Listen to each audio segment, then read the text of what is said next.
এই যে ডিজাইনটা দেখছেন আপনারা, ডিজাইনটি ছিল ফ্লোরাল ডিজাইন। এই গরমের দিনে ডিজাইন দেওয়া খুবই টাফ ব্যাপার হয়ে ওঠে, যেহেতু আমাদের ঘরে এসি লাগানো নেই। তো ডিজাইনটা আমি করে দিচ্ছিলাম পিঙ্কির হাতে।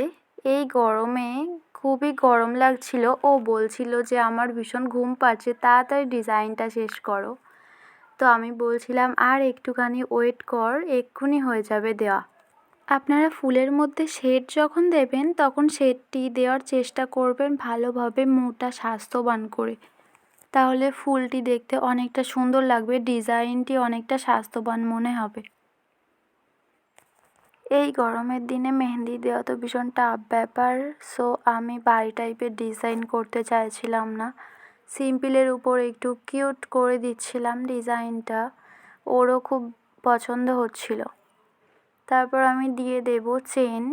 চেনটি যখন দিচ্ছিলাম পিঙ্কি আমাকে বলে যে এমনভাবে নিখুঁত সরু সরু করে চেন কীভাবে দেওয়া যায়।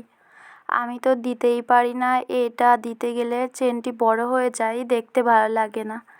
অনেকের কাছ থেকে আমি এই কথাটা শুনেছি, কিন্তু আমার দিয়ে দিয়ে অভ্যাস হয়ে গিয়েছে বলে চেনটি দিতে আমার কোনোই সমস্যা হয় না। সো ফুলটি কাভার করে দেব। ফুলটি কাভার করা হয়ে গেলে আমি যেটি দিয়ে দেব সেটি হচ্ছে এই ধরনের পাতা। অনেক দিন যাবৎ এই ধরনের পাতা দেওয়া হয় না, তো আজকে আমার কাছে এটি মনে হলো এই ফুলের সাথে এই পাতা মানিয়ে যাবে, তো এই পাতা দিয়ে দিচ্ছিলাম। পাতাটি দেখতে বেশ সুন্দরই লাগছিল আমার কাছে। তারপর আমি কাজ শেষ করলাম, এবার দিয়ে নেব চেন। আমার চেন দেওয়া হয়ে গেলে আমি আবার পাতা দিয়ে নেব। এবার অপর সাইডের আঙুলটির কাজ শেষ করব আমি। অপর সাইডের আঙুলটির কাজ শেষ হয়ে গেলে আমি চলে আসব আরেকটি আঙুলের ডিজাইনে। আপনারা দেখতে পাচ্ছেন আমি আগে যে পাতা দিয়েছি সেম পাতা আঙুলেও দিয়ে নিচ্ছিলাম। আঙুলের ডিজাইনটা আমি শেষ করছিলাম চেন দিয়ে। চেন দিয়ে হয়ে গেলে আমি এটি করতে চাইছিলাম আঙুলের মাথাটি ভরাট করতে।